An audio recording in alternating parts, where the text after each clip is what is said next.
오늘 95편인데요. 오늘 주의 말씀 이제 나누실 때 제가 여러분 그런 생각 하실 거예요. 많은 분들이 또 시편 지금 2년째 하니까 뭐 그 얘기가 같고 그 얘기가 그 같고 이런 생각이 드실 텐데, 사실 저도 하면서 이거 언제까지 해야 되나 이런 생각을 늘 해요. 근데 그런 고집이 생겼더라고요. 그냥 끝까지 해보자. 어쨌든 뭐 150편까지 내가 언제 평생 한번 해볼까? 처음이다 마지막이다 이 생각을 하고 있어요. 근데 조금씩 다른데 이런 거 있잖아요. 읽을 때마다 주시는 단어와 은혜가 다른 것 같아요. 그래서 성경 말씀이 제가 하루아침에 그냥 읽고 그 은혜를 가지고 사는 게 아니라 매일매일 읽는 의미가 있는 것 같아요. 제가 설교 제목을 왜 그렇게 잡았냐 하면, 여러분 식사 잘하고 계십니까? 그게 제가 어느 설교 목사님이 딱 설교하시는데 그냥 저한테 확 온 단어가 있어요. 그게 뭐냐면 저한테 이렇게 질문하시더라고요. 저한테 한 건 아니겠죠. 설교 듣는데 여러분 지난주에 근사한 호텔 가서 뷔페 식당에서 저녁 식사를 정말 맛있게 많이 먹었다고 해서 오늘 배 안 고프세요? 그러더라고요. 그래서 뭐 배고프죠. 그 생각하고 있는데 그 다음 질문이 뭐였냐면, 왜 지난주에 은혜 받고 작년에 그렇게 은혜 받았다고 해서 당신의 영혼이 지금 배고파 갈급해하는 걸 못 느끼시냐고. 근데 저한테는 이게 제가 지금 많은 생각들을 이렇게 확 정리할 수 있는 한 단어였던 것 같아요. 그래서 그 말씀 붙잡고 지금 성경을 막 읽는데 제가 뜨거워지는 거예요. 성경 주일 설교 준비하면서. 그래서 식사 우리가 이걸 또 먹어? 이러고 먹지 않잖아요. 그죠? 몇 끼를 뭘 먹을까 생각하듯이 주의 말씀이 나에게 그렇게 되면 내 영이 갈급하지 않을 텐데, 우리가 필요할 때 막 힘들 때 찾으니까 갈급한 거예요. 왜냐하면 더 이상 내게는 남아있는 영양분도 없고, 내게는 지금 한 3년 전에 받은 은혜 갖고 계속 울고 먹으니까 내 안에서 기쁨이 없어지는 거예요. 그래서 예수께서 데일리 브레드, 일용할 양식을 구하라는 것과 요한복음 6장의 말씀을 막 읽으면서 막 이렇게 뜨거워지고 있는데, 저는 시편이 마치 그런 것 같아요. 시편이 같은 말씀들이 반복되는 게 있지만 그 안에 읽을 때마다 주시는 그 한 단어, 한 말씀이 묵상이 되는 거예요. 95편이 우리가 제목이 뭐라고 돼 있냐면, 표제에 이렇게 돼 있어요. 주님께 예배하고 복종하라. 이렇게 세 번역은 돼 있고요. 이 시를 전반적으로 어떤 시라고 말하냐면 예언적 교훈시라고 그래요. 교훈시. 왜냐하면 오늘 본문에 나오는 이야기들이 주님을 왜 찬양해야 되는지에 대한 얘기예요. 시편답죠? 그죠? 시편은 찬양하라는 것이 많은데, 시편이라는 게 쌈이라는 게 찬양이라는 뜻이잖아요. 근데 왜 찬양해야 되느냐? 이게 이제 95편에 중점적으로 나오는 이야기예요. 왜 찬양해야 되느냐? 오늘 1절부터 5절까지 먼저 읽고, 그리고 이제 6절부터 마지막까지 볼 텐데요. 1절부터 5절까지 같이 한번 읽겠습니다. 시작. 오너라 우리가 주님께 즐거이 노래하자. 우리를 구원하시는 반석을 보고 소리 높여 외치자. 찬송을 부르며 그의 앞으로 나아가서 노래가락에 맞추어 그분께 즐겁게 소리 높여 외치자. 주님은 크신 하나님이시요 모든 신들 위에 뛰어나신 왕이시다. 땅의 깊은 곳도 그 손 안에 있고 산의 높은 꼭대기도 그의 것이다. 바다도 그의 것이며 그가 지으신 것이다. 마른 땅도 그의 손으로 빚으신 것이다. 아멘. 우리가 여호와께 즐거이 노래하자. 여러분 이 본문의 말씀이 계속 반복돼요. 여호와께 즐거이 노래하자. 제가 92편 할 때 여러분 기억나시나요? 92편의 4절에 주님께서 하신 일을 노래하라 이렇게 돼 있어요. 근데 제가 여러분 너무 오래된 얘기인가요? 지지난주라? 주님께서 하신 일, 그러면 성경이 두 가지라 그랬어요. 어디를 보든 그 잊지 마시다. 뭐죠? 창조와 구원. 역시 감사합니다. 네. 성경에서 하나님이 하신 위대한 일, 그러면 창조와 구원이에요.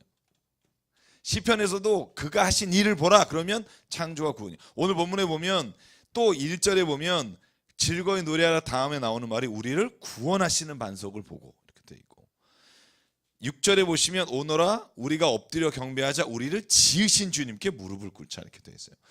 그래서 우리가 인생을 살면서 가장 감사해야 될 게 뭘까? 내가 하나님을 찬양해야 될 이유가 뭘까? 나를 창조하시고 오늘 나의 삶에서 나를 매일 구원하시는.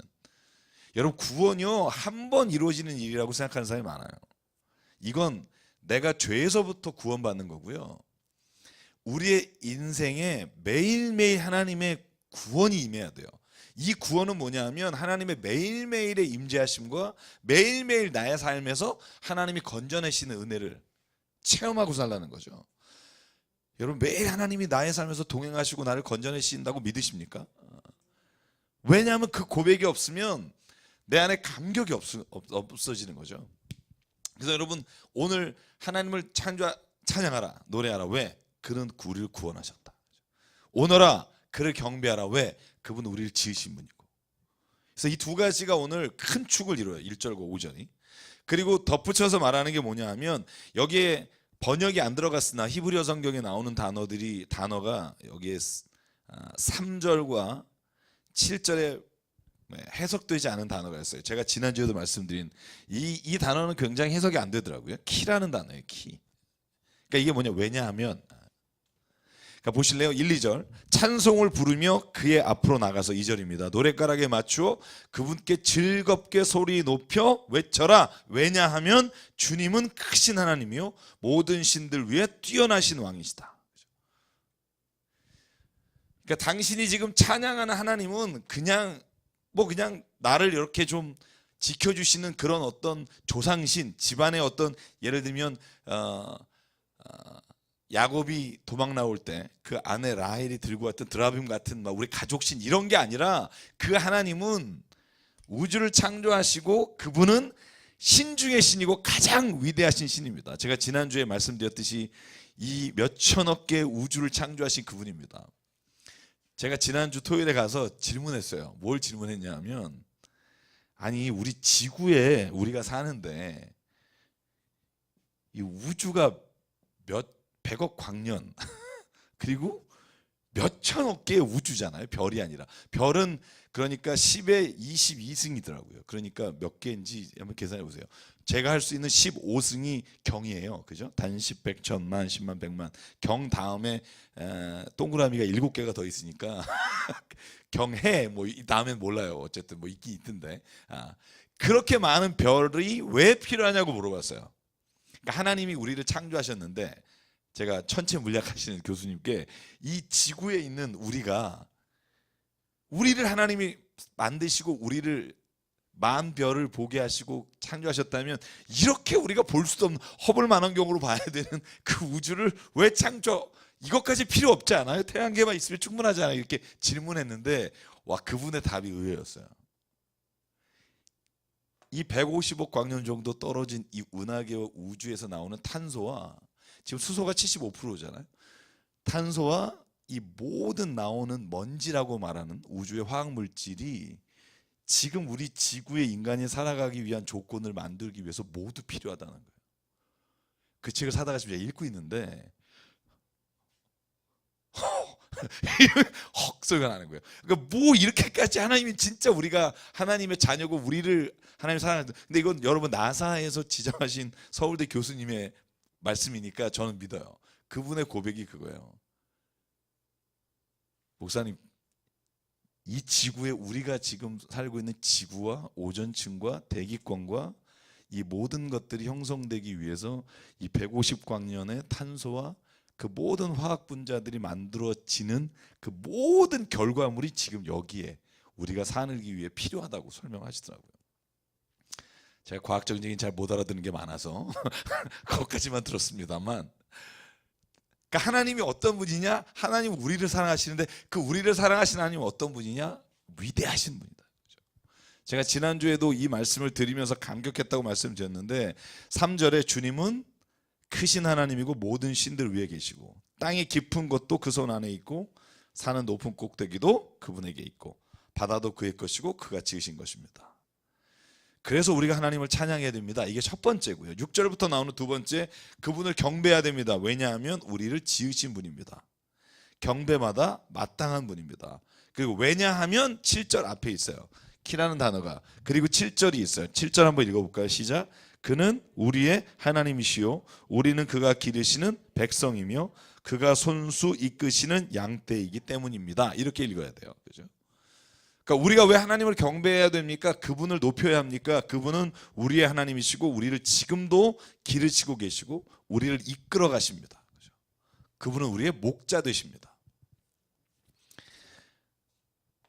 그것이 오늘 시편의 기자가 95편에 찬양해야 되는 이유라고 이제 7절까지 딱 마무리를 지면서 7절에 우리가 신학적으로 보면 7절에 나오는 마지막 문장을 7D라 그래요. 우리가 신학적으로는 성경을 제가 여러분에게 몇 번 설명드렸지만 헷갈리시는 분이 있을 것 같은데 성경은 장절이 처음부터 있었던 게 아니라고 말씀드렸죠.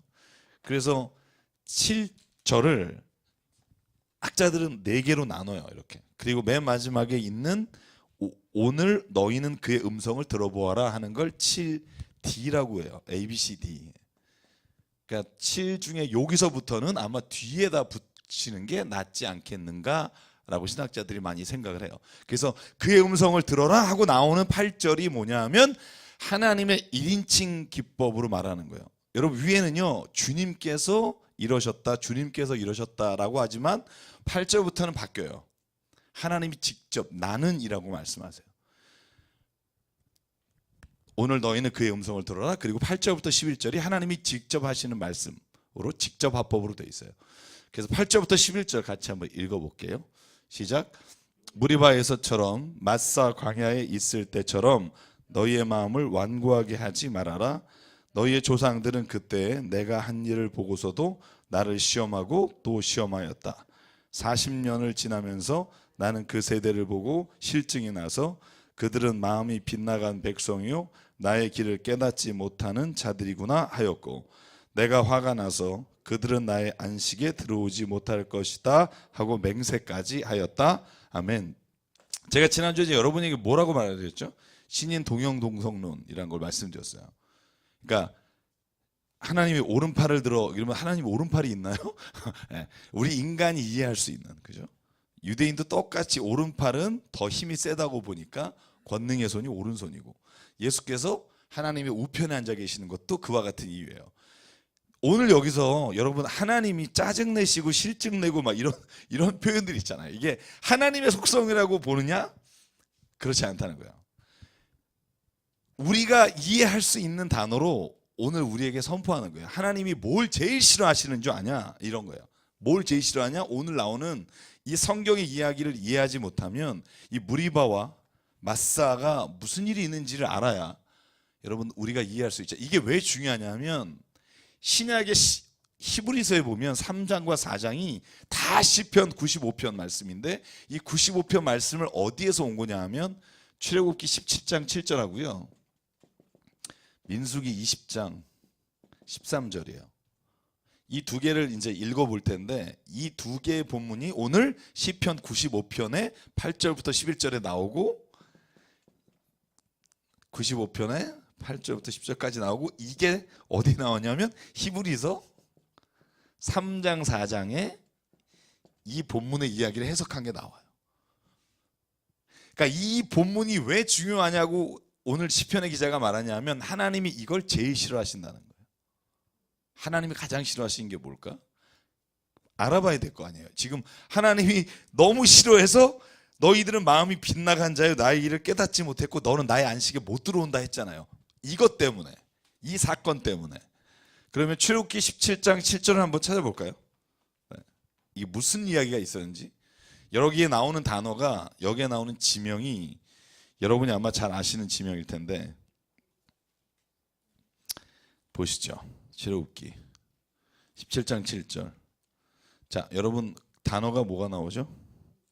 무리바가 나오죠. 그런데 무리바 하나만 나오지 않고 또 뭐가 나오죠? 마사도 나오죠. 희한해요. 자, 한번 같이 한번 읽어볼게요. 7절을 지금부터 한번 읽겠습니다. 제가 이제 돋보기를 안 껴서 틀릴 수도 있는데. 자, 시작. 이스라엘 자손이 거기에서 주님께 대들었다고 해서 사람들은 그곳의 이름을 무리바라고도 하고 또 거기에서 주님께서 우리 가운데 계시는가 안 계시는가 하면서 주님을 시험하였다고 해서 그곳의 이름을 마사라고도 한다. 그래 있어요. 자, 보실래요? 이제 여기를 보시면서 정리를 한번 해볼게요. 출애굽기 17장 7절에 뭐라고 나오냐면 그 지명이 여러분 이스라엘 백성이 출애굽해서 얼마 안 됐을 때 이야기예요. 얼마 안 됐을 때 무리바라는 곳, 근데 그것을 또 마사라고도 한다. 여러분 이 전에 있었던 사건 여러분 아시나요? 쓴물이 나왔어요. 마라의 쓴물이죠. 그죠? 마라라는 곳 쓴물이 나왔고 그게 출애굽기 14장 15장인가 그렇죠? 그 다음에 이제 17장에 물이 또 없다고 불평하는 거예요. 그때 하나님 반석을 철화해서 모세가 물을 주긴 했는데 거기서 하나님께 반역했다는 뜻이에요. 무리바가 반역이라는 뜻이에요. 그래서 그 지명을 무리바라고도 하고, 잘 들으세요. 두 번째는 거기에서 사람들이 뭐라고 그러냐면 하나님 계신 거야 안 계신 거야 라고 말하면서 그 마사라는 말이 뭐냐면 시험이라는 말이에요. 시험. 그러니까 하나님께 반역하고 하나님을 시험했다라고 하는 단어가 무리바와 마사인데, 민수기 20장 13절에 읽지 않겠어요? 내용이 뭐냐면 여러분 가네스 바네아가 어딘지 아시죠? 이스라엘의 지도를 그리면 맨 아래 가네스 바네아에서 여러분 정탐적 12명을 보냈는데 10명이 쳐들어가면 안 됩니다. 그래서 40년을 헤매게 된 이유가 요 가네스 바네아에서 정탐을 보냈기 때문에. 이 가네스 바네아, 그래서 여기가 가네스의 무리바라는 지명이 또 나와요. 여러분 무리바가 왜 중요하냐면 민수기 20장에서는 하나님이 치라고 했는데 모세가 2번 쳐서 그래서 가나안 땅에 못 들어간다. 원래 원인 귀결은 그게 아닙니다만 그렇게 말한 곳이 또 무리바예요. 잘 보실래요? 지명이 똑같은 게 2개예요. 여기는 무리바라고도 하고 마사라고도 하고, 여긴 그냥 무리바라고 돼 있는데 여기는 가데스의 무리바라고 돼 있어요. 가데스 바네아의 무리바. 그러니까 잘 보실래요? 이 사건이 2번 있었느냐 1번 있었느냐 가지고 신학자들은 논쟁합니다만 전 2번이라고 생각해요. 왜냐하면 무리바라는 것이 어떤 특정한 지역의 지명을 말하기보다 지금 무리바가 어딘지 몰라요. 여러분 성서 지도를 그려보면 무리바라고 나와 있는 데가 없어요. 그러니까 이 무리바라는 곳이요, 하나님께 반역하고 하나님이 말씀하시는 걸 대적한 자리를 다 무리바라고 불러요. 여기는 가데스의 무리바고, 여기는 출애굽에서 마라에서 나와서 얼마 안 된 지역의 무리바고, 여긴 또 왜 마사라고 불렀냐? 이곳에서 하나님께 당신 계신 거예요 안 계신 거예요? 이렇게 하나님을 향해 시험했다는 거죠. 그걸 오늘 시편에서 8절과 10절에 너희의 백성들이 하나님께 이렇게 무리바와 마사에서 행한 것처럼 하나님을 반역하고 하나님을 시험하는 것 때문에 시편에서 뭐라고 말하냐면 하나님이 너희를 나의 안식에 늘어놓지 않겠다. 여러분 떨리지 않으세요? 그죠? 근데 이걸 히브리서 3장 4장에 뭐 왜 썼느냐? 여러분 무려 히브리서 3장 4장에는요 이 말씀을 4번 반복해요. 4번. 한번 찾아보실래요? 히브리서 3장. 저도 사실 이렇게까지 많이 이 본문의 내용들이 나오는지를 잘 몰랐어요. 근데 히브리서 3장 4장에 보니까, 자 3장 7절에서 11절 볼까요? 7절에서 11절 같이 읽어볼게요. 시작. 그러므로 성령이 이르신 바와 같이 오늘 너희가 그의 음성을 듣거든 너희 조상들이 광야에서 시험받던 날에 반역한 것과 같이 너의 마음을 완고하게 하지 말아라. 거기에서 그들은 나를 시험하여 보았고 40년 동안이나 내가 하는 일들을 보았다. 그러므로 나는 그 세대에게 분노해서 말하였다. 그들은 언제나 마음이 미혹되어서 내 길을 알지 못하였다. 내가 진노하여 맹세한 대로 그들은 결코 내 안식에 들어오지 못할 것이다. 15절 뛸게요. 시작. 오늘 너희가 그의 음성을 듣거든 반역하던 때와 같이 너의 마음을 완고하게 하지 말아라. 4장 3절 읽어볼까요? 시작. 그러나 안식에 들어갈 것입니다. 그것은 내가 진노하여 맹세한 것과 같이 그들은 결코 내 안식에 들어오지 못할 것이다. 7절 읽어볼까요? 시작. 그렇지만 하나님께서는 다시 오늘이라는 어떤 날을 정하시고 이미 인용한 말씀대로 오랜 뒤에 다윗을 통하여 오늘 너희가 그의 음성을 듣거든 너의 마음을 완고하게 하지 말아라 하고 말씀하셨습니다. 아멘. 여러분 무려 히브리서에요 지금 4번 반복하고 있어요. 이 시편에 인용한 출애굽기 민수기 말씀을. 자 이제 정리하죠. 제가 정리하려고 하는 건 하나님께 반역하고 하나님을 시험한다는 말은 뭐냐면 하나님께 대든다는 말이죠. 여기서 보면 어떻게 보면 근데 또 다른 의미로 말하면 하나님이 계시는지 안 계시는지를 믿지 않는 거죠. 인정하지 않는 거. 그래서 여러분 우리가 죄가 믿음이 없는 게 죄라고 말하잖아요. 그러면 나의 안식에 들어가지 못한다. 이게 가장 큰 하나님의 지금 진노예요. 하나님이 가장 벌을 주시는 게 뭐냐면 너희는 그들은 나의 안식에 들어오지 못한다. 히브리서에 뭐라고 말하냐면 오늘 너희가 완악하게 반역하고 나를 시험하면 나의 안식에 들어오지 못한다라고 히브리서 신약에도 그렇게 말해요. 그러면 이 말씀이 뭐냐면 하나님이 가장 하나님을 반역하고 믿지 않는 자에게 하나님이 주시는 최고의 벌은 뭐냐? 최고의 하나님이 주시는 하나님께서 그들을 향한 저주가 뭐냐 하면 안식에 들어오지 못하는 거예요. 안식이 뭘까요? 여러분 이 안식이 뭔지를 알아야 들어가든 말든 할 거 아니에요. 그죠? 여러분 안식이랄 때 안식 지난번에 말씀드렸죠. 사베트 그죠? 영어로 사베트고 히브리어로 사베트라고 되는데 이게 뭐냐면 안식이란 뜻이죠. 그죠? 쉼이라고도 하고 제7일은 안식해라 이 안식인데 왜 하나님이 이 안식에 들어오지 못하는 걸 최고의 하나님의 반역한 자에게 믿지 않는 자에게 주시는 벌이라고 말할까요? 이 안식이 뭐길래? 여러분 만약에 출애굽기하고 민수기에서 말하는 안식은요 가나안 땅이에요. 자 안식에는 두 가지 개념이 있어요. 여러분 안식은 여러분 잘 생각해 보세요. 첫 번째는 무슨 안식일까요? 하나님이 말씀하신 그곳이에요. 가나안 땅. 가나안 땅이 하나님께서 그곳에 가라고 말씀하시고 약속하신 땅이에요. 그곳에 가는 자에게 안식이 있어요. 그래서 우리가 공간적으로 말하면 가나안 땅이고요. 근데 공간적으로만이 아니라 우리가 상태를 보면 제가 이 말이 뭐냐면 쉽게 말해서 가나안 땅에 간다고 해서 다 쉬느냐 마음이 편해지느냐 마음에서 하나님이 주시는 쉼이 있느냐 그렇지 않을 수 있잖아요. 여러분 한번 우리가 생각해봐요. 하와이로 놀러 간다. 뭐 하러 가는 거예요? 축도로 고생하러 가는 건가요? 그렇지는 않잖아요. 돈 들여서 쉬러 가죠. 그죠? 근데 가서 쉬게 되나요? 장소는 하와이 제주도인데 상태는 전혀 쉼을 얻지 못하는 경우가 있잖아요. 그래서 안식의 의미는 하나님이 말씀하신 그곳 이게 천국일 수도 있고 영원한 안식은 보통 우리가 천국이라고 말하는데 하나님이 약속하신 그 땅인데 두 번째는 거기에서 어떤 상태가 돼야 하느냐 여러분 잘 생각해 보실래요? 하나님이 계셔야만 그곳이 안식하는 곳이 되는 거예요. 그러니까 가나안 땅도 하나님이 안 계시면 안식하는 곳이 안 되는 거예요. 그게 어디에 나와요? 출애굽기 33장. 여러분 제가 몇 번 말씀드렸어요. 33장에 이렇게 돼 있죠. 하나님께서 모세에게 말해요.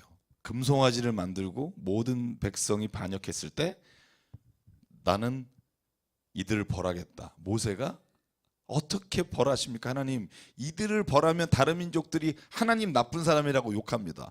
그래? 그러면 1절에 이렇게 말해요. 하나님이 이르기를 너희들은 올라가라. 내가 약속한 가나안 땅에 올라가라. 그러나 나는 안 간다.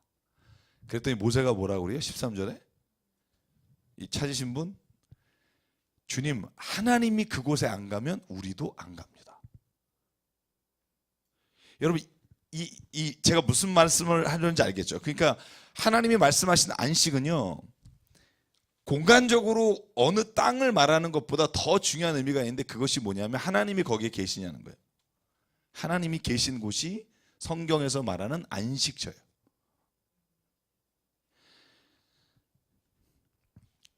쉽게 말하면 하나님이 동행하고 있는 사람이 안식하는 삶이에요. 아무리 그곳이 절망적이고 아무리 그곳이 내 삶에서 힘든 곳이라 하더라도 하나님이 있는 곳이 성경적 의미에서는 안식하는 곳이에요. 그러니까 요셉이 감옥에 있었어도 그가 안식할 수 있었던 이유는 하나님이 그곳에 계셨기 때문이고. 제가요, 돈 많은 분들 뭐 행복할 것 같죠. 돈 쓰는 재미는 있는데 행복하진 않아요. 이 두 가지가 달라요. 돈 쓰는 재미하고요, 내 안에서 진짜 마음에서 정말 하나님의 주시는 행복과 쉼이 있느냐. 여러분, 예수께서 마태복음 11장 28절에 뭐라고 말하죠? 수고하고 무거운 짐진 자들아 다 내게로 오라. 내가 너희를 뭐하게 하겠다? 편히 쉬게 하겠다. 그래서 안식의 가장 중요한 의미는 예수 그리스도시죠. 성경 신약으로 넘어오면. 그러니까 여러분, 안식이라는 게 뭐냐면, 그러니까 그냥 아무것도 안 하고 쉬는 것도 아니고요, 그리고 모든 걸 챙겨놔서 내가 마음이 편하다도 아니고, 거기에 하나님이 계시는 곳이 안식이에요. 왜? 성경적으로 말하면 그분이 우리를 창조하셨을 뿐만 아니라 그분이 우리를 구원하실 유일한 분이시기 때문에 그분과 함께 있는 사람에게는 안식이 있어요. 여러분, 이 믿음이 있어야 돼요. 아니, 이 믿음이라기보다 체험.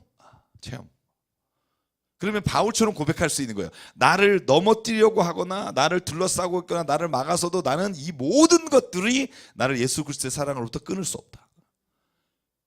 왜냐하면 그에게는 이미 쉼은 그리스도의 선하심과 하나님의 인자하심과 그의 모든 능력이 충만한 상태가 안식이에요. 그래서 안식의 반대말이 뭔지 아세요? 죄예요. 여러분, 안식의 반대가 왜 죄냐면, 죄를 진 자는 마음이 불안하고요, 그 안에 평안이 없어요. 여러분, 대부라는 영화 보셨나요? 그 유명한 대부라는 마피아 영화 보시면 항상 그분들은요, 머리맡에 총을 두시고 주무세요. 여러분, 말론 브란도인가요? 누구죠? 마론 브란도 나오고 그 알파치노도 나오죠, 나중에. 그죠? 그러니까 이 멋있잖아요. 갱스터 그럼 쫙 빼있고 막 쫙, 그러면 오 형님, 그러고 이제 쫙 타고, 그런데 저녁에 총을 놔야 잠을 자는 거죠. 겉으로 보이는 모습은 굉장한 어떤 누리는 삶이지만 그 안에는 늘 불안한 마음이 있는 게 죄의 속성인 거예요. 그래서 성경은 진정한 안식은 죄가 떠나고 그 진리가 우리 안에 임할 때 그 안식이 온다. 여러분, 그래서 진리를 알지니 진리가 너희를 자유케 하리라, 이 말씀을 저희가 좀 잘 알아야 돼요. 그래서 여러분, 다 고백하고 내려놓고 다 그러면 평안이 와요. 제가 오늘도 신방할 때 그 얘기 하시더라고요. 진짜 괴롭고 힘들었는데 그냥 목사님 하나님께 다 내려놨더니 그때부터 평안이 온다는 거예요. 평안이 아무것도 없는데. 그게 법칙이에요. 하나님을 진짜 의지하는 사람에게 평안이 와요. 물론 그 다음에 그런 얘기 하시더라고요. 그러나 내일 갚으라는 전화가 오면 그때부터 불안해지기 시작한다. 그래서 여러분, 우리가 농담으로지만 그러는 거예요. 매일 하나님 천국과 매일 지옥 왔다 갔다 하는 거예요. 그러니까 주님 안에서의 안식을 취하지만 세상을 보면 우리를 넘어뜨리려고 하는 폭풍이, 파도가 우리에게 거세게 달려오고, 그럼에도 불구하고 하나님 안에서 우리가 거하면 다시 안식을 찾고 그런 거죠. 여러분, 불안이라는 개념 있잖아요. 여러분, 불안하시죠, 인생. 그죠? 제가 만나면서 계속 오늘 기도하면서 그 불안하신 분이 많던데, 진짜 불안이라는 개념이 왜 왔는 줄 아세요?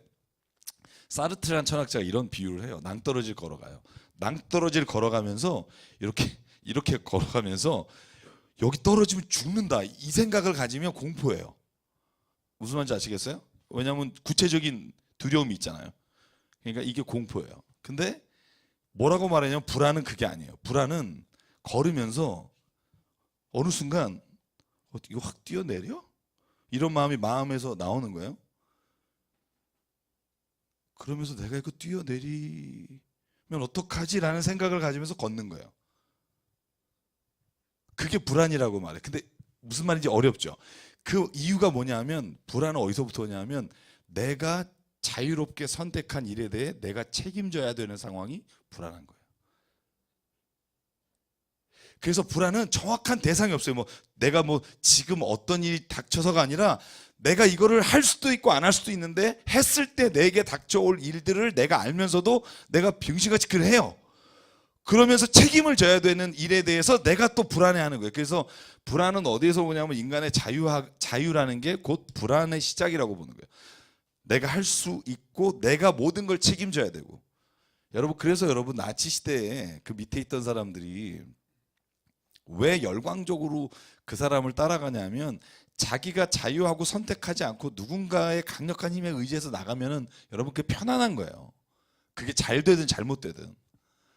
그러나 성경은 뭐라고 말하냐면 진짜 자유함은 어디서 오냐면 내가 어디서부터 왔고 무엇을 해야 되는 존재인지를 성경 안에서 진리를 깨달으면 진짜 자유함이 오고 거기는 평안함이 온다는 거예요. 불안하지 않고. 여러분, 하나님이 나를 왜 보내셨어요? 그걸 알아요?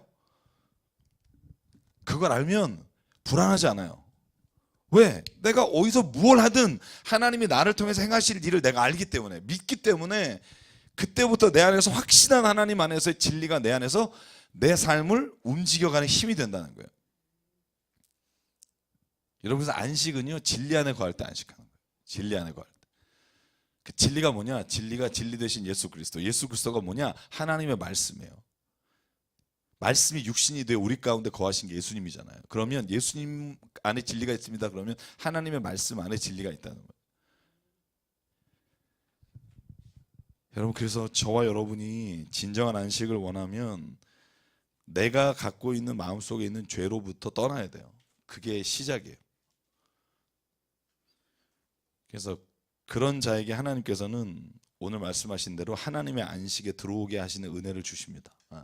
그러니까 그 믿음을 가지며 살면 좋겠고요. 신명기 33장 8절에도 무리바와 마사에 대한 이야기가 또 나와요. 그러니까 이 두 곳에서의 어떤 행위가 하나님 앞에서 얼마나 하나님을 아프게 한 건인지를 알 수가 있는 거야. 하나님 아프게 한 일인지.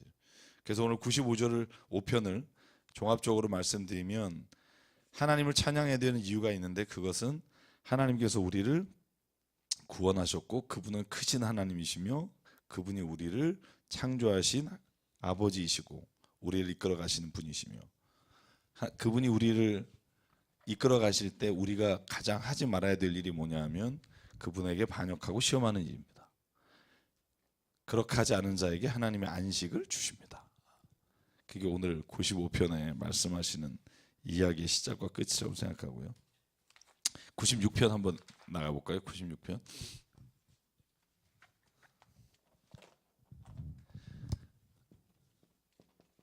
96편은 간단합니다. 구조도 간단하고 이야기도 우리가 다 앞에서 나눈 이야기들 반복돼서 우리가 길게 보지는 않을 거고요. 일단 1절부터 6절까지 한번 무조건 읽어볼게요. 이름이 제목이 새 노래로 주님을 노래하라 이거니까 다시 한번 1절부터 6절 읽을게요. 시작. 새 노래로 주님께 노래하여라. 온 땅아 주님께 노래하여라. 주님께 노래하며 그 이름의 영광을 돌려라. 그의 구원을 날마다 전하여라. 그의 영광을 만국에 알리고 그가 일으키신 기적을 만민에게 알려라. 주님은 위대하시니 그지없이 찬양받으실 분이시다. 어떤 신들보다 더 두려워해야 할 분이시다. 만방의 모든 백성이 만든 신은 헛된 우상이지만 주님은 하늘을 지으신 분이시다. 주님 앞에는 위엄과 영광이 있고 주님의 성소에는 권능과 아름다움이 있다. 아멘. 여러분 이 말 많이 들어봤죠? 새 노래로 찬양하라. 그죠? 엄청 많이 들어본 것 같죠? 그러면 이게 성경에 몇 번 나올까요? 새 노래로 찬양하라. 그냥 찍는 분에게 CD 하나 드릴게요. 우리 최유정 자매님 CD 하나 몇 개를 주셔서 오늘 제가 어때 선물로 드릴 겸. 네. 몇 번 나올까요? 그냥 뭐 다 몰라요. 그냥 찍으시면 돼요. 네. 10번. 조금 아깝네요. 네. 20번. 뒤로 가지 마세요. 생각보다 많지 않아요. 11번? 뒤로 가지 말라니까. 7번 맞았습니다. 7번. 이런 분위기 좋은데요? 앞으로 이런 걸 해봐야겠는데? 7번. 그러니까 우리가 엄청 많이 들은 것 같은데 7번밖에 안 나와요. 시편에 6편 나오고 이사야에 1번 나와요. 새 노래로 찬양하라. 오늘 여기도 그렇고 98편의 첫 절도 새 노래로 찬양하라요. 98편 1절. 그죠? 33편도 마찬가지고. 자, 새 노래라고 할 때 하다쉬라고 돼 있어요. 히브리어로 하다쉬. 근데 제가 찾아보니까 new song이라고 영어로는 돼 있어요. new song. sing a new song. 새로운 노래로. 자, 그러면 뉴송이라고 할 때 이게 무슨 의미가 있을까? 제가 진짜 여러 개를 찾아봤어요. 왜냐하면 이게 멜로디가 새로운 걸로 하라는 건지 찬양의 가사를 새로운 걸로 하라는 거지, 그러면 반대는 헛노래인지, 그죠? 한 30년 전 노래는 하지 말라는 건지. 근데 많은 주석이나 많은 성경의 내용이 뭐냐면 새 노래로 찬양하라고 할 때 첫 번째 의미는 새로운 가사라고 하는 의미를 가지고 있어요. 왜냐하면 매일매일 우리의 찬양은 나의 간증으로부터 나와야 되니까. 그러니까 이건 노래의 의미가 아니라 매일 하나님을 찬양하라가 프레이즈라는 의미잖아요. 그죠?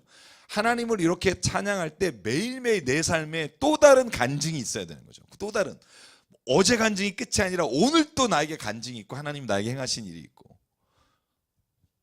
제가 병원에서 기도할 때 늘 그래요. 하나님이 오늘 어떻게 일하시는지 그 일의 증인이 되게 도와주십시오. 그래서 가사가 첫 번째로 새 노래여야 하는 건 맞아요. 그런데 진짜 본질적인 의미는 두 번째인데요. 그게 뭐냐 하면 새로운 마음으로 노래하라는 거예요. 구원의 감격으로 노래하라는 거예요. 죄사함 받은 은혜로 노래하라는 거예요. 그러니까 예전에 그냥 부르던 노래가 아니라 하나님이 주시는 새로운 마음으로 노래하라는 거예요. 제가 찬양 인도하시는 분들이나 찬양하시는 분들 혹은 목회자분들에게 늘 하는 말이 있어요. 앞에서 찬양 인도할 때하고 앉아서 찬양할 때하고의 모습이 다르면 그거는 내가 볼 때는 진짜 찬양 아니다. 그러니까 내가 앞에서 찬양 인도할 때나 앉아서 내가 하나님을 부를 때나 혼자서 할 때나 그 찬양이 동일해야 된다는 거죠. 왜? 남 보기 위해서 찬양하는 건가요? 아니잖아요. 우리가 그렇게 믿잖아요. 내 안에서 하나님을 향한 마음으로 오늘 노래하는 거잖아요. 그래서 제가 어디 찬양 집회나 어디 집회 가면 찬양 끝나고 딱 찬양팀 나가면 다 들어오라 그래요. 들어오셔서 앉으시라고. 힘들겠지만 같이 찬양하자고. 그래서 제가 찬양하고 앉아서 찬양을 하라 그래요. 왜냐하면 저도 옛날에 찬양 사역을 했었잖아요. 이게 습관이 되면 자기는 찬양을 다른 사람에게 들려주고 찬양을 이렇게 취업하는 사람이라고 생각하지 자기가 하나님을 찬양하는 걸 착각해요. 여러분, 우리가 신앙생활 많이 하면 이래요. 자식들이 보라고 신앙생활 하는 거 나쁘지 않지만 그게 습관이 되면 그 진짜 마음에서 하나님을 사랑하고가 아니라 애가 보니까 애의 교육을 위해서 이것보다 나쁜 건 없어요. 진짜 오늘 내가 예배를 드리면 나는 자녀들이 그걸 본다고 생각해요. 진짜 좋은 교육은 진짜 부모가 그 일을 하는 거예요. 어머니는 맨날 채널 7번, 9번, 11번, 여러분 15번 뭐 종편 쫙 들면서 공부 안 해? 그러면 안 해요, 걔. 그러니까 그 시간은 좀 뭔가 도와줘야 돼요. 애가 뭔가를 볼 수 있게끔. 그래서 여러분 새 노래로 찬양하라 할 때 성경에 고린도후서 5장 17절 말씀처럼 보라 이전 것은 지나갔으니 새 것이 되었도다 이거예요. 그러니까 그 마음으로 찬양하는 거예요. 새 마음으로. 그래서 히브리어로 들으면 되게 멋있더라고요. 이게 제가 이렇게 듣는 히브리어 쉬르 라도나이 쉬르 하다시 이렇게 돼 있어요. 그러니까 뭐라고 그러냐면 하나님을 새 노래로 찬양하십시오. 그래서 여러분의 삶에서 찬양이 매일 새로 왔으면 좋겠어요. 어제 불렀던 노래도 오늘 부르면 막 또 가슴에 감격이 있고. 여러분이 찬양을 제가 이렇게 선언하는데요. 한 200개만 외우시면 훨씬 신앙생활이 풍요로워집니다. 200개만 외우시고 내가 만약에 어떤 말씀을 떠올렸을 때 어떤 찬양이 떠오르면 주일 마지막 곡 선곡하는데 어떨 때 저는요 이틀 걸리고 3일 걸려요. 주일날 아침 마지막 날에 또 바꾸고 이승주 목사님 힘들지만 계속 찬양을 말씀에 맞춰서 떠올리고 막 그러다 보면 일주일에 찬양을 몇백 곡은 듣게 되는 것 같아요. 그러니까 사실 그게 나를 위해서 좋은 거예요.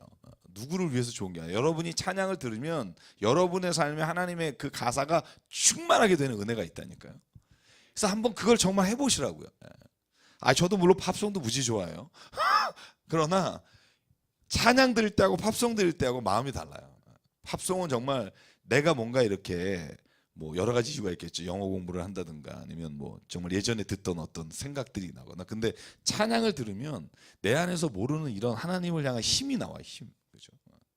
그래서 여러분, 저는 뭐 세상 노래 듣지 말라 이런 게 아니라 모든 걸 다 듣더라도 찬양이 내 입에서 먼저 나오는 삶이 돼야 우리의 신앙이 정말 매일매일 하나님과 동행할 수 있어요. 왜 말씀을 들고 다닐 수 없지만 말씀을 맨날 외우면서 하면 얼마나 좋겠어요. 근데 말씀이 찬양으로 된, 그러니까 노래로 된 게 찬양이잖아요. 그러니까 오늘 부른 노래도 마찬가지고 저희가 맨날 수요일날 부르는 이유가 이 찬양이 우리 입술에서 우리의 삶에 하나님을 향한 고백이 되어야 한다고 생각하고요. 자, 오늘 그래서 보실래요? 1절에서 3절에 보면 주님께 노래하라 3번 나와요. 노래하라, 주님께 노래하라 1, 2절. 그 다음에 2절 마지막에 구원을 날마다 뭐하라? 전하라. 3절에 보면 영광을 만국에 알려라. 그리고 그의 구원을 기적을 만민에게 알려라.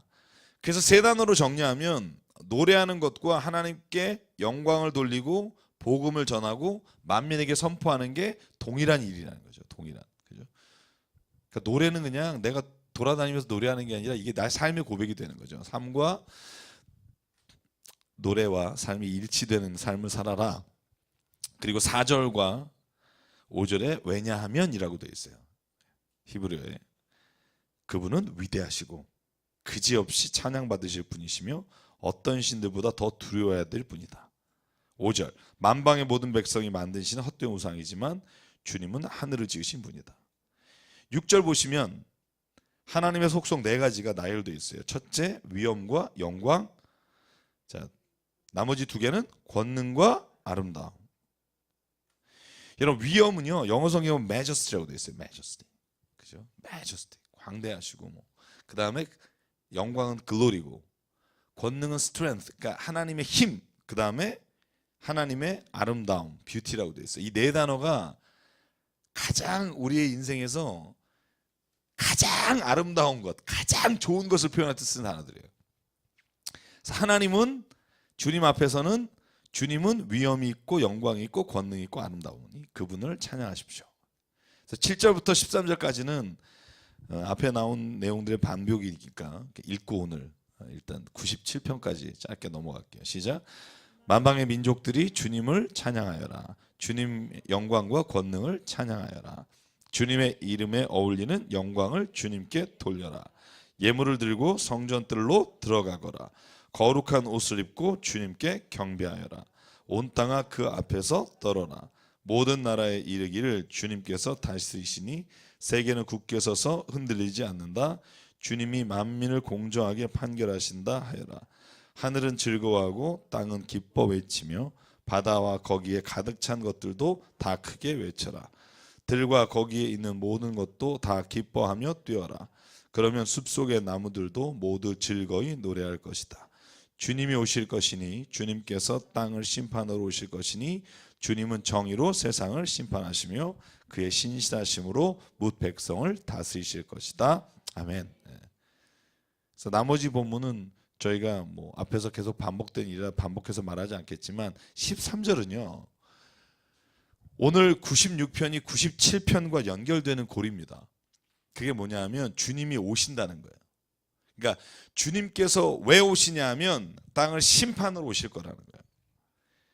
공평하게 다스리시는 그분이 오셔서 우리를 심판하실 것이다. 이게 96편의 마지막 절이고요. 97편은 공평하게 오시는 하나님에 대한 이야기가 97편에 관한 이야기로 되어 있습니다. 그래서 이 96편을 97편과 연결해서 해석하는 사람도 있고요. 그래서 이걸 한번 제가 하기 전에 10절만 한 번만 보고 제가 넘어갈게요. 하나님이 계시다는 게 왜 우리에게 편안함을 줄까요? 오늘 10절에 뭐라고 말하죠? 10절에 있는 대로 한번 보면 주님이 다스리시는 나라가 왜 좋냐 하면 세계는 뭐 한다고요? 굳게 서서 흔들리지 않는다. 두 번째, 주님이 만민을 공정하게 판결하신다. 그러니까 저는 뭐 문재인 대통령이든 박근혜 대통령이든 약간 호불호가 있고 누구를 더 좋아하고 누가 좀 나을 수 있지만 그런 다스림이 아니라 주님이 다스리시는 게 우리가 가장 안전하다. 왜냐하면 첫 번째는 흔들리지 않는다. 두 번째는 공평하게 심판하신다. 다스리신다. 네. 여러분 이 두 가지가 하나님의 우리를 다스리실 때 가장 우리에게 안전한 포구가 되는 거예요. 여러분 만약에 우리가 길을 걸어가고 이렇게 공부하고 있는데 지구의 중력이 갑자기 2배가 된다. 여러분 그러지 말라는 법이 있다고 생각하세요? 그러면 모든 건물이 무너지겠죠. 그죠? 만약에 우리가 제가 성수대교를 건너는 얘기 드렸지만 성수대교를 건너갈 때 이 성수대교가 무너질 수 있다고 생각하고 건너는 사람이 없잖아요. 그죠? 근데 사람이 만든 건 가다가 무너지잖아요. 저희 어머님이 삼풍백화점 무너지기 5분 전에 들어갔다 나오신 분인데 삼풍백화점이 무너지리라고 생각하는 사람이 있을까요? 쇼핑하는 사람 중에? 없잖아요. 그죠? 그러니까 하나님이 이 세상을 다스리시는 게 왜 우리로 하여금 흔들리지 않는 반석 위에 서게 하시냐면 하나님이 변함이 없으시다는 거예요. 만약 여러분 하나님이 변하신다라고 만약에 아침 저녁으로 변하신다 그러면 여러분 저와 여러분의 인생에 있어서 얼마나 불안하겠어요. 오늘 저녁에 하나님 기분 좀 안 좋으시면 나를 오늘 어떻게 하실까? 그죠? 오늘 좀 하나님이 조금 만약에 사람에게 섭섭하시면 하나님 마음대로 하신다. 여러분 만약에 하나님이 그런 분이라면 우리가 인생을 불안하지 않게 살 수 없다는 거예요. 흔들리지 않고. 그리고 가장 중요한 거 하나님의 심판이 공평하지 않으면 여러분 우리는요 지금 사는 삶에서 악인이 형통하는 거나 아니면 악한 자가 잘 되는 것들을 견딜 수가 없어요. 근데 우리가 믿는 거예요. 하나님은 반드시 공평으로 심판하실 거다. 성경이 말하는 주제 중에 큰 축이 이거예요. 그러니까 너희를 흔들지 마라. 그게 97편으로 넘어가서 97편에 하나님이 어떻게 그렇게 하실 거냐? 90편에 이렇게 되어 있어요. 주님이 다스리시니 그죠? 기뻐해라. 뛸 듯이 기뻐해라. 많은 섬들아 즐거워해라. 구름과 흑암이 그를 둘러쌌다. 정의와 공평이 그 왕좌의 기초다. 그리고 어떻게 하실 거냐면 3절 4절 읽을까요? 시작. 불이 그 앞에서 나와서 애워싼 대적을 불사른다. 그의 번개가 세상을 번쩍번쩍 비추면 땅이 보고서 두려워 떤다. 하나님은 걱정하지 마라. 주님이 다스리시면 반드시 의와 공평으로 다스릴 것이고 불로 그 앞에 나와 대적, 잘못된 사람을 불지를 것이고 번개가 나와 세상을 모든 것을 두려움에 떨게 하고 초처럼 녹여버릴 거다. 저는 이걸 믿어요. 저는 이 추상적인 표현이지만 이 당시에는 번개가 하나님의 대적을 치시는 도구라고 봤어요. 그래서 번개가 친다 그러면 옛날에도 그랬잖아요. 여러분 우리나라도 번개 치면 신이 노하셨다 뭐 이런 표현들도 나와요. 그러니까 지금은 뭐 번개가 어떻게 자연현상 가운데 이루어지는 알고 있지만 그런데 그 번개가 일어나는 이 현상이 하나님이 또한 우리에게 무언가를 보여주시는 기적적 현상으로 볼 수도 있는 거죠. 그래서 자연과학에서 일어나는 일과 성경에 나오는 하나님의 뜻과 상반되는 게 아니라 우리가 어떻게 읽느냐에 따라 달라진다는 거예요. 그래서 두려워하지 마십시오. 왜냐하면 하나님은 반드시 악한 자를 불로 심판하실 겁니다. 이게 저는 성경이 말하는 진리이기 때문에 믿습니다. 그 다음에 우리가 기뻐해야 되는 또 다른 이유는 9절부터 12절에 보면 주님은 온 땅을 다스리시는 가장 높으신 분입니다. 반복되는 건 뺄게요. 어느 신들보다 더 높으신 분입니다. 10절 주님을 사랑하는 사람들아 너희는 뭘 미워해라? 그러니까 악을 미워해라. 여러분 이건 굉장히 중요하죠. 우리가 악을 만약에 부러워하면 지는 거예요. 부러워하면. 그러니까 성경이 말하는 건 뭐냐면 악을 이기는 방법을 악을 미워하는 거예요. 악을 따라가는 게 아니라. 내가 저거 안 한다. 이게 악을 이기는 방법이에요. 그죠? 악을 경쟁해서 이기면, 예를 들면 어떤 사람이 불법을 해서 A라는 사람이 많은 것을 취득했어요. 그러면 이 악한 행동을 보고 우리가 이길 수 있는 방법은 B라는 것을 해서 이거를 갖는 게 이기는 게 아니라는 거예요. 여러분, 이렇게 해서 어떻게 이 세상에서 우리가 뭐 이길 수 있겠어요? 그죠? 이렇게 사는 걸 미워하는 거예요. 내 안에서 거절하는 거예요. 그게 이기는 거예요. 만약에 이 똑같은 목표물을 이 사람들이 받는 방법이 아니라 난 다른 방법으로 벌겠다. 여러분, 이것 자체가 게임이 안 돼요. 그러니까 저는 세상에서 악을 이기는 방법은 뭐냐면 악을 미워하는 거예요. 오늘 본문에 말하기는 너는 악을 미워해라. 야고보서 너는 악은 모양이라도 버려라. 그러면 이기는 거예요. 성경이 제시하는 방법이 우리가 하는 법과 좀 다르다는 거죠. 그리고 악을 미워하는 대신 뭐를 기뻐해라? 12절 의인들아 주님을 기뻐해라. 주님께 감사해라. 그게 악을 이기는 것이고, 하나님은 공평과 의로 다스릴 때 반드시 그 악한 대적을 하나님께서는 물리치실 것이다. 여러분, 이 믿음이 없으면 세상에서 믿음으로 살기 어려워요. 저는 이 믿음이 있어야 한다고 생각해요. 저는 그래서 시편에서 악한 자에 대해서 하나님께서 경고하시는 메시지들이 많지만, 저는 무엇보다 하나님께서 공평과 의로 다스리시면서 당신의 나라, 아까 말한 영원한 안식이 있는 그 나라에서는 하나님이 이 모든 말씀하신 것을 이루실 것이다 라고 내가 믿음으로 살아가야 세상을 이길 수 있어요. 악을 이길 수 있어요. 그래서 이렇게 비웃어 줘야 돼요. 약간 여러분, 만약에 저렇게 해서 비트코인 뭐 20억 30억 그게 아니라, 예를 들면 불법을 했으면 불쌍하다. 저렇게 벌어서 얼마나 저 마음이 지금 하나님을 향해서 얼마나 괴롭고 힘들까. 그 사람은 좋죠. 얼굴 보면 너무 신수가 환하죠. 근데 우리의 마음에서는 그게 불쌍하게 보여야 돼요. 그러니까 저는 늘 기도하는 게 뭐냐면, 하나님 진짜로 세상에서 악을 해서 형통한 사람이 불쌍하게 보이게.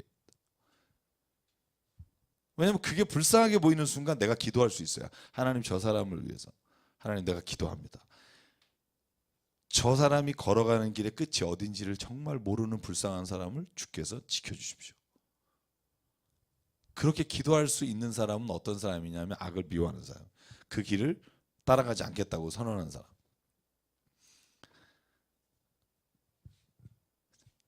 제가 신방하면서 그런 얘기 가끔 해요.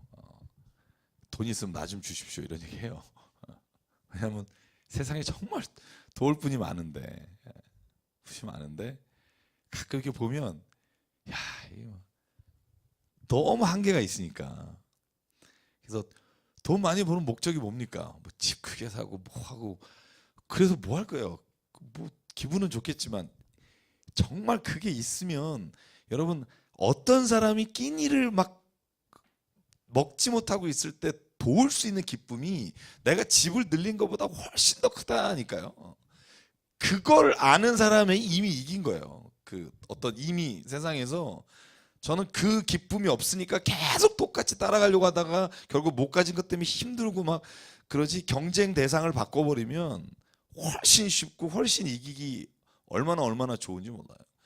그러니까 똑같은 방향으로 뛰지 마시고요. 내가 옳다고 생각하는 방향으로 뛰시면 하나님께서 그 방향이 부러워하지 않고 달려갈 수 있게 하시고. 그래서 저는 오늘 96편 이 말씀을, 97편 말씀을 좀 믿었으면 좋겠어요. 하나님이 어떻게 오십니까? 의와 공평으로 오십니다. 하나님은 정의를 실천하는 분입니다. 그래서 그걸 믿으면 저는 오늘 우리의 삶에서 보다 더 정말 풍성한 삶을 살아갈 수 있다고 믿고요. 자, 오늘 오래간만에 질문 받아볼까요? 네. 제가 오늘 여기까지 하고, 뭐든지 좋습니다.